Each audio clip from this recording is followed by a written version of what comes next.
याद रखिए, इस मानसिकता में कभी मत जिएगा कि जीवन में जब भक्ति आती है तो धन चला जाता है, सब कुछ लुट जाता है। ये सोचने वाले महाराज महान मूर्ख हैं। कितने लोग ऐसे हैं, जब टाइम मिलता है तो 2-2 घंटा भगवान का भोग लग रहा होता है, और जब टाइम नहीं है, पिकनिक पे जाना है, शादी में जाना है, तो बस प्लेट लगाई, पर्दा लगाया, पर भगवान के लिए वही रोटी पे चीनी, पर्दा लगाया क्योंकि टाइम नहीं है। भगवान ने सोचा चलो खिला ही रहे तो खा ही लेते हैं, खाने के लिए मूड बनाया, हमारे बातें पहले पर्दा खोल के लेके ही भाग गए, थाली उठा के ले गया। अब प्रभु भी सोचने लगे भैया कल से मूड नहीं बनाना, खा ही लेना, नहीं तो ये भूखा ही रखेगा। याद रखिए, इस मानसिकता में कभी मत जिएगा कि जीवन में जब भक्ति आती है तो धन चला जाता है, सब कुछ लुट जाता है। ये सोचने वाले महाराज महान मूर्ख हैं। जीवन में धन आता, जब प्रभु आते हैं तो जीवन में, अरे महाराज जहां लक्ष्मी भगवान के चरणों में पड़ी हो, भगवान नारायण के धन नहीं आएगा, सब आएगा। जो आप कभी इच्छा नहीं रखते, कभी सोच नहीं सकते कि ऐसी स्थिति में आप पहुंच जाएंगे, वो सब प्राप्त होगा, वो सब सम्मान प्राप्त होगा। लेकिन आपका मन भगवान में लगा रहेगा, आप उन माया जंजालों में नहीं फंसेंगे। धन होगा, सब कुछ होगा, वैभव होगा, लेकिन जो मन संसार की उन धन विषयों में लगा रहता था, वो मन अब प्रभु के चरणों में लगा होगा। सिर्फ इतना ही फर्क होता है, सिर्फ इतना ही। अब तक जिस धन के पीछे भाग रहे थे, कष्ट भी मिल रहे थे, पर मन को शांति नहीं थी, भगवान में मन जाता ही नहीं था। कितने लोग ऐसे हैं, ऐसी भक्ति कर रहे हैं हमारे, जब टाइम मिलता है तो 2-2 घंटा भगवान का भोग लग रहा होता है, और जब टाइम नहीं है, पिकनिक पे जाना है, शादी में जाना है, तो बस प्लेट लगाई, पर्दा लगाया, भगवान ने भी सोचा चलो खा ही लेते, लेके भी क्या है, एक रोटी वापस चीनी, और खुद मालपुए उड़ा रहे महाराज, पर भगवान के लिए वही रोटी पे चीनी, पर्दा लगाया क्योंकि टाइम नहीं है। भगवान ने सोचा चलो खिला ही रहे तो खा ही लेते हैं, खाने के लिए मूड बनाया, हमारे बातें पहले पर्दा खोल के लेके ही भाग गए, थाली उठा के ले गया। अब प्रभु भी सोचने लगे भैया कल से मूड नहीं बनाना, खा ही लेना, नहीं तो ये भूखा ही रखेगा। ऐसे भक्ति थोड़ी ना होती है। भक्ति का अर्थ है हम लोग अपना समय देख के भगवान की पूजा के लिए समय निकालते हैं कि मेरे पास समय होगा तो ये पूजा के लिए समय निकालूंगा। लेकिन भगवान का भक्त समय ऐसे निर्धारित करता है कि मेरी पूजा का समय ये निकलना चाहिए, ये मेरे काम का है, अब मुझे क्या करना है, पर मेरी सेवा को मैं बंद नहीं कर सकता, वो तो उतने टाइम तक ही रहेगी। ये भक्ति की पहचान होती है, चाहे वो सुबह करे, चाहे वो दिन में करे, चाहे वो रात्रि में करे, लेकिन अपने नियम का पक्का होता है। वो अपना महाराज वो समय ऐसा बना ही लेता है। और हम हैं, हमें समय होगा तो भगवान के लिए निकालेंगे। यही फर्क होता है हमारा। तो यहाँ जीवन में प्रभु आ गए हैं। नंद बाबा ने खूब महाराज दान किया है, इतना दान किया, इतना दान किया है, और ठाकुर जी ने उनके यहाँ इतना धन कर भर दिया है, इतना धन भर दिया कि नंद बाबा लुटाए जा रहे हैं, वो उतना ही भर जाता है, उतना ही भर जाता है। कुबेरऊ की मति बोरी, कुबेर भगवान जो धन के देवता हैं, लक्ष्मी के मुनीम हैं, उनकी भी बुद्धि महाराज इधर उधर हो गई। भैया ये कहां से इतना धन आया, मेरे यहाँ से जा नहीं रहा। ये अब उन्हें पता होना चाहिए कि स्वयं त्रिलोकी का नाथ उनके यहाँ बालक बनकर आया है। जिसको प्रभु मिल जाए उसको संसार की इन चीजों की आवश्यकता पड़ेगी। ये सब सिद्धियां, सब धन इत्यादि उस भक्त के पीछे भागता है, और भक्त भगवान के पीछे भागता है।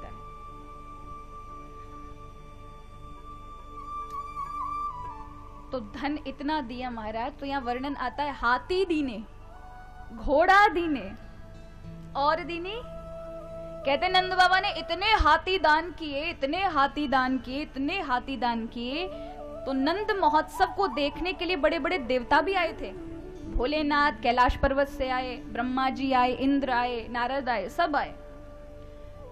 तो इतना दान किया, हाथी दी ने इतने हाथी दिए कि भोलेनाथ को लगा मेरे गणपति है, कहीं हाथी समझ के ये नंद बाबा दान ना कर दे, तो अपने छोरा पे हाथ रख लिया महाराज। इतनी गैया बछड़े दान किए कि भोले बाबा ने कहा चलो अब लौट चलो, कहीं मेरे बैल है मारा दान कर दियो तो का होगो। इतना दान कर रहे हैं। यशोदा मैया आंगन में अपने लाला को पालनो झुला रही है। सभी गोपी आ रही, अरे मैया तेरे लाला की बधाई है, अरे मैया हमारी सारी उम्र तेरे लाला को लग जाए, ये गोपियां कह रही हैं। और यहाँ के जीवन की सारी बलाएं, सारी इसके जीवन की परेशानी हमें मिल जाए, हमारे जीवन के जितने सुख हैं या को मिल जाएं, या के जीवन में कोई समस्या नहीं हो, ऐसा आशीर्वाद दे रही है। कोई आ रही है गोपी, कन्हैया के मुंह में उंगलियां डाल देती है, अरे मैया तेरो छोरो गूंगो तो ना है, अरे मैया तेरो छोरो कहीं लंगड़ो तो ना है, पैरन ने महाराज लंबे लंबे करके देखती है। भगवान भी मन ही मन सोच रहे हैं, भैया जगत को पति हूँ, मोकू गूंगो बहरो पतो नहीं काका कह रहे हैं ब्रजवासी। एक गोपी आई महाराज, वो कहती है मैया, बहुत देर तक मैया और नंद बाबा को देखती रही, फिर लाला को देखती रही। मैया ने कहा क्या देख रही है? बोले मैया मुझको समझ नहीं आ रहा, तू गोरी नंद बाबा गोरे, ये छोरो कारो कारिया कहां ते पैदा है गए हो? अरे माता पिता ते नेका तो शक्ल मिलती है, अरे रंग रूप तो मिलता है, तुम दोनों गोरे हो, ये कारो एकदम तवा की तरह। अब वो तो उनका महाराज मजाक था। ठाकुर जी का जो रंग है ना वो कैसा है? श्याम है। कई बार आपको नीला रंग भी दिखाया जाएगा ना। आप कभी आसमान को देखना, आसमान आपको कैसा दिखाई पड़ता है? नीला दिखता है ना, पर उस आसमान का कोई रंग नहीं होता है, क्योंकि उसकी अनंतता के कारण वो नीला दिखाई पड़ता है। उसी प्रकार भगवान कृष्ण भी अनंत हैं, परम ब्रह्म है ना, इसलिए उनका रंग भी नीला है। लेकिन साहित्य वर्णन करते हैं, शास्त्र वर्णन करते हैं कि भगवान का जो रंग है ना, भगवान कृष्ण का, वो कैसा है। कभी अभी हमारे ऋतु में एक भादो ऋतु आती है ना, भगवान कृष्ण का जन्म उसी भादो में होता है। तो भादों में काले काले मेघ आपने देखे होंगे आसमान पर, एकदम पानी से भरे हुए काले मेघ। उन मेघों का जो रंग है वही श्याम रंग भगवान कृष्ण का है, काला नहीं। तो गोपी कहती है, अरे मैया तू गोरी नंद बाबा गोरे, कारो कारिया कहां ते गए हो? मैया को बड़ा बुरा लगा, मेरे लाला को कारो कारिया कह रही है। कहने लगी मैया, क्योंकि मैया यशोदा है ना, सबको बुरा नहीं बोलती, सबको खुश रखती है, इसलिए कहती है, अरे गोपी तू सही कह रही है, पर मेरो छोरा गोरा होता तो मोको आनंद नहीं होता। क्यों? बोले तुम्हारे छोरा गोरे गोरे हैं, फिर भी तुम इनको नजर ना लगे हमारे टोना दे करो। क्या देती है? टोना। टोना जानते हो ना? हाँ, गाल पे लगा देते हैं काजल। कई बातें माता आंखों में से निकाल के बालक के लगा देती है, टोना। मैया कहती है मेरो छोरा तो ऊपर से नीचे तक टोना ही टोना है, मारे या को नजर ना लगवे वाली। तुम्हारे छोरन को नजर लगावे का टोना लगानो पड़े, मेरो छोरा तो ऊपर से नीचे तक टोना ही टोना है, या को नहीं लगवे वाली। गोपी भी आनंदित हो जाती है, सब नाच रही है महाराज। आज स्वयं संसार को चलाने वाला, याद रखिए अभी आप जो सुनने जा रहे हैं वो कृष्ण लीला है।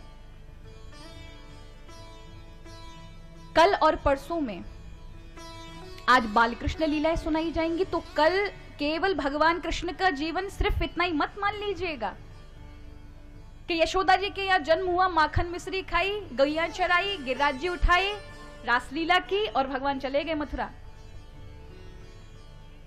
ये तो उनकी बाल लीला है। भगवान कृष्ण का चरित्र देखना है ना, तो उनके जीवन के दूसरे पड़ाव से हम सबको सीखना चाहिए, जो मैं कल और परसों से आपको श्रवण कराऊंगी। आप क्या क्या भगवान श्री कृष्ण के जीवन काल से सीख सकते हैं। हर एक वो व्यक्ति जो आज संसार में जी रहा है,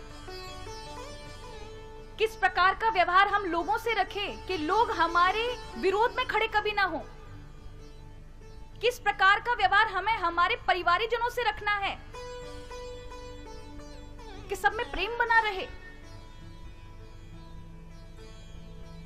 ऐसा कैसा व्यवहार करें, ये सारी चीजें हम भगवान कृष्ण के जीवन से श्रवण करेंगे महाराज। जब जीवन में धन इत्यादि आता है तो हमें किस प्रकार का बनना चाहिए, किस प्रकार की व्यवस्थाएं रखनी चाहिए अपने जीवन की, जिससे मद ना हो। और मद ना हो तो आप आगे पर आगे बढ़ते ही जाओ, कभी पीछे ना हटो। आपकी शक्ति रुक नहीं जानी चाहिए धन को देख करके, या इतना कर लिया तो अब आगे नहीं कर सकते, या ऐसी बुद्धि आ जाए कि मेरे लिए तो इतना ही बहुत है। वो जो उल्लास अंदर से पैदा होना चाहिए कि नहीं, मुझे तो आगे भी करना है और सबके लिए करना है, ऐसी व्यवस्था भगवान श्री कृष्ण सीखने को मिलती है। और उनके जीवन से प्रत्येक युवा को, युवती को, सभी को, माता बहनों को, भाइयों को, सबको सीखना चाहिए।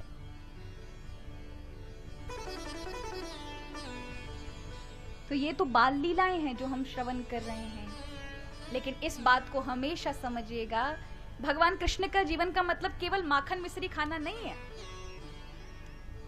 इसमें आनंद आता है, लेकिन इस विषय को भी समझो कि वो कौन है। वो जो गोपियों के यहाँ माखन चुराते हैं ना, वो सृष्टि को देने वाला है। उसके तत्व को जरूर समझ के रखना। वो सृष्टि का भरण पोषण करने वाला विशंबर है, जगन्नाथ है। जो गौए चराते हैं ना, वो संसार को चलाने वाले हैं। जब इस तत्व को समझोगे तो ये जो बाल लीलाओं का रस है ना, ये रस लीला कहा जाता है। ये रस की लीलाएं हैं। तो इन तत्वों को भी आप समझोगे। ये कथा ही नहीं, इसके साथ साथ सिद्धांत भी जुड़ा हुआ है। भगवान की एक एक लीला, यानी भगवान का जीवन में जब प्रवेश होता है ना, तो भगवान किन किन चीजों का आपके जीवन से निकाल फेंकते हैं, ये सब लीला इसी में आपको दिखाई जाएगी। भगवान तक पहुंचने की कौन कौन सी, जैसे हम जब रास्ते में जाते हैं ना, तो आपने कभी देखा होगा रास्ते में बड़े बड़े पत्थर लगे होते हैं, उनको माइलस्टोन कहा जाता है। उन पे लिखा होता है उन्हेल 15 किलोमीटर, अब उन्हेल 5 किलोमीटर, है ना? देखा है वो सफेद सफेद पत्थर होते हैं हर रोड पर, उन्हें माइलस्टोन कहा जाता है। इससे पता चलता है कि आप कितने किलोमीटर आ चुके हैं, अब कितना किलोमीटर बचा है। उसी प्रकार ये कृष्ण लीला भगवान के जीवन में आ जाने पर कौन कौन सी चीजों से आप हट जाते हैं, वो कितनी दूरी पर है, कैसे कैसे जीवन में आ जाती है, वो सब दर्शाने वाले वो पत्थरों की तरह माइलस्टोन हैं। वो पत्थर हैं जो बताते हैं कि ये व्रती अब जीवन की इतनी दूरी पर आपके साथ में सामने खड़ी हुई है और उसे ऐसे नष्ट करना है।